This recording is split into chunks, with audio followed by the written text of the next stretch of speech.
একটা কথা বলছিলাম। কি কথা? তোর শালা এই প্রফেসরের কথা আর ভালো লাগে না, একটা উপদেশের লেজুর। আরে উপদেশ উপদেশ নয়, কেন কেন আমি কি সারা জীবন উপদেশই দিই? না, তা ঠিক বলা যাবে না। তবে তোকে তো আমরা বরাবর খুব সমীহ করে এসছি। হ্যাঁ, তুই ছিলি ক্লাসের ফার্স্ট বয়, তুই কিছু বললে মনে হয় উপদেশ। দরকার নেই বাবা, নিজেদের ভেবে একটা কথা বলতে যাচ্ছিলাম, শুরুতেই বাধা। আরে তোরা ছাড়া আমার আছেই বা কে, কাকেই বা বলবো, বল কে শুনবে আমার কথা? হ্যাঁ আচ্ছা ঠিক আছে বাবা, সাত সকালে আর কান্নাকাটি করিস না, যা বলবি বল। বল বল। নিজেদের বাঁচবার জন্য, ভবিষ্যৎ জীবনটা যাতে সুন্দরভাবে কাটানো যায় তার জন্য হ্যাঁ, আমার মাথায় একটা আইডিয়া এসছে। গভীরভাবে নিজেদের কথা ভেবেছিস কখনো? ওরে শালা, আরে ভাবনার দিন কি আর সামনে আছে? এখন শুধু একটাই ভাবনা, কষ্ট পেয়ে যেন না মরি। ঠিক বলেছিস। নমিতা চলে গেলে আমার খুব কষ্ট হবে। আমি যেন নমিতার আগে যাই। আচ্ছা, মৃত্যু চিন্তা ছাড়া তোরা কি আর কিচ্ছু ভাবতে পারিস না? হ্যাঁ, প্রত্যেকটা মানুষ যে কোনো বয়সের মতন করে জীবনটা ভাবতে পারে। স্কাই ডাইভিং কাকে বলে জানিস? সেটা আবার স্কাই ডাইভিং? হ্যাঁ, আরে স্কাই ডাইভিং মানে হলো প্লেন থেকে লাফিয়ে পড়া, মাটিতে পড়ার আগে গিয়ে প্যারাশুটটা খুলে দেওয়া, সারা দু চারটে হাত পা ভাঙা।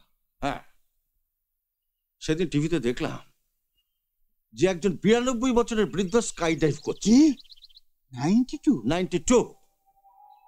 প্রেসের লোকরা জিজ্ঞেস করলেন, এই বয়সে যে আপনি স্কাই ডাইভ করছেন, আপনার ভয় করছে না? আপনি কি জানেন প্লেন থেকে লাফাবার সময় এয়ারে এমন একটা প্রেশার হয় যাতে হার্ট ফেল হয়ে যাওয়ার চান্স থাকে? বললেন হ্যাঁ জানি, হার্ট ফেল হলে হবে, কিন্তু আমার স্বপ্নটা পূরণ হবে, আমি মরলে কারোর কোনো ক্ষতি হবে না। হ্যাঁ, ভদ্রলোক লাফালেন, একটা পাও ভাঙলো, খোঁড়াতে খোঁড়াতে অ্যাম্বুলেন্সের দিকে এগিয়ে গেলেন। বাহ, সে সময় তার ছবি তোলা হয়েছিল। কি উদ্ভাসিত সেই ফোকলা দাঁতের হাসি, আমি জীবনে কোনোদিন ভুলব না। সত্যি দারুণ তোরে। হ্যাঁ, কিছুক্ষণের জন্য পৃথিবীটাকে থামিয়ে দেওয়া যায়। সত্যি, মানুষের যে কত ক্ষমতা সে নিজেই জানে না। সত্যিই তাই, আমরা নিজেরাই জানি না আমাদের ক্ষমতা কতটা। আচ্ছা, আমাদের দিনটা কিভাবে কাটে বলতো? উফ, আরে কি বলছিস বল না। না, বলছিলাম যে আমরা তিনজনে মিলে যদি একটা চায়ের দোকান, মানে সর্ট অফ রেস্টুরেন্ট করি, এই আর কি। চায়ের দোকান? মানে মৃন্ময় তো চালাতে পারলো না, তাই বলছিলাম কি আমরা তিনজনে মিলে হাত লাগিয়ে ওটা যদি দাঁড় করে দিতে পারি, তাহলে একটা গরিবের উপকার হয় আর কি। কোথায় স্কাই ডাইভিং আর কোথায় চায়ের দোকান? আমি ভাবলাম তুই একটা বড় রকম লড়াইয়ের কথা বলবি, তা না? আরে ক্ষেত্রটা ছোট হয়ে গেলেও লড়াইটা তুচ্ছ হয়ে যায় না নরে? তা বলে রিটায়ার করার পর সবকিছু ছেড়ে চায়ের দোকান? সারা 18 বছর বয়সে এজি বেঙ্গলে ঢুকেছি, 10টা থেকে 5টা হেজিয়েছি, আবার জীবন থেকে রিটায়ার করা যায় না নরেন। রিটায়ারমেন্ট মানে সমাজের বোঝা হয়ে যাওয়া, no contribution, a kind of death.